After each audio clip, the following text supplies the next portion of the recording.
Hello, my name is Urvashi Aneja, and I'm one of the founding directors of Tandem Research. I lead Tandem's Future of Work initiative, which looks at the impact of digital technologies on the future world of work in India and in the global south. In particular, we look at issues around labor well-being, social protection, gender relations, and skills. Thank you, GSS organizers, for inviting me to give this keynote address on the ways in which the G20 can promote good work, improve employability, and develop future skills in a post pandemic world. We know that the impacts of the current crisis on the world of work will be far reaching, from disrupting national economies to global supply chains to even the organization of the workplace. But I would like to draw your attention to five key issues drawing on our research at Tandem on digital technologies and the world of work.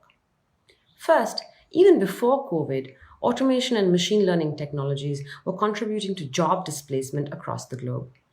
Developing countries like India were to some extent insulated from these changes, at least in the short to medium term, because of a huge labor surplus and the resultant availability of cheap labor compared to the cost of automation.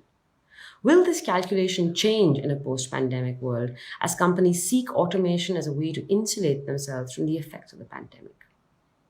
Second, even before COVID, we were seeing a growing contractualization of work, not just in the private sector, but also government.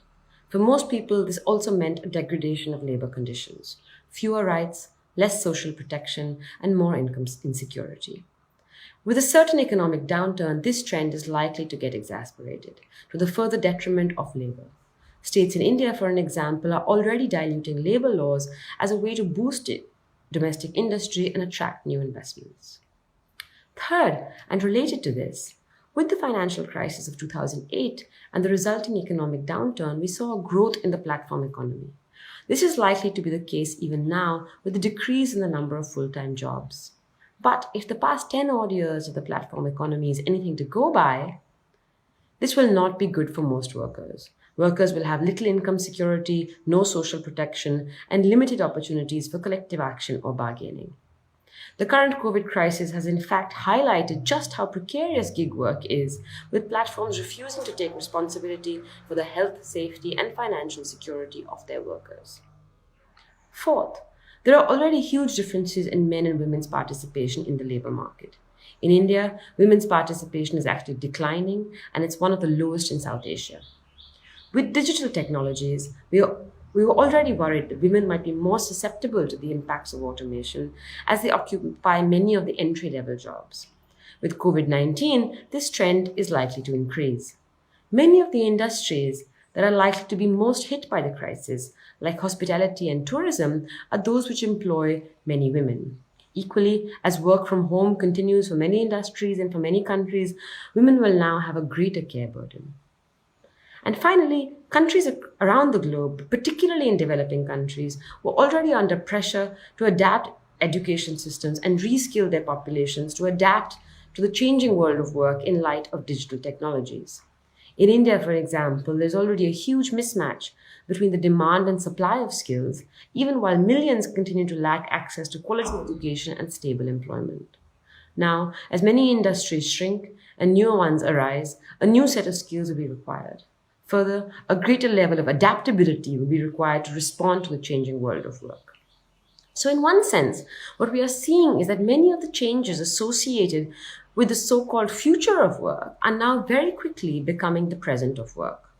The current COVID-19 crisis has accelerated the pace of change as well as disrupted the existing trajectories of change.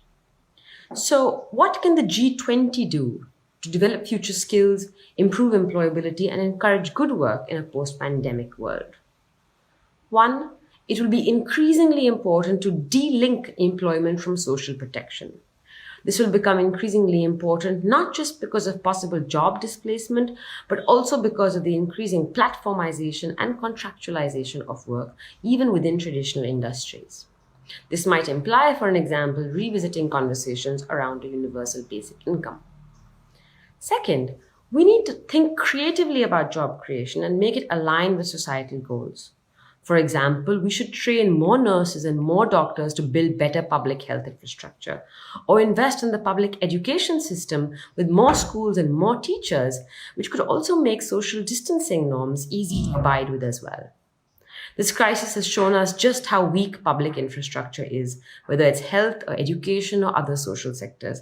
And this is where we should be making investments so that we align the imperatives of job creation, GDP, good employment, and societal justice.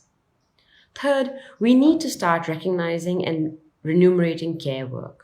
As more people work from home, including men, this is an opportunity to upturn societal norms determining gender roles. But this will only happen if we start recognizing the invisible labor of women. And finally, we need to ensure that we are equipping people with education and skills that allow them to adapt to the new and changing world of work. While this will require skills like digital fluency, learnability, and humanistic skills, we must not lose sight of the fact that even these skills require solid grounding in basic education and schooling, something that is still unavailable for millions around the world. There is currently a great deal of enthusiasm for e-learning solutions, but we must consider issues of access and affordability in the context of the digital divide, as well as broader issues around data governance and platform governance. Finally, workers will need skills not only to boost their employability and productivity, but also to manage the new volatilities in the world of work, such as financial management. A famous writer recently argued that the crisis has not broken capitalism as much as it has shown its wickedness. If we carry on business as usual, we will certainly be faced with numerous more crises like this. The G20 must use this moment to come together and chart a progressive agenda that prioritizes good work, worker rights, and economic and social equality. This will require governments, businesses, and civil society and technology companies to work together, to question existing assumptions and ways of working, and find ways to build back better. And in doing so, we must embrace new technological solutions, but we must also actively resist technological solutionism. Thank you very much.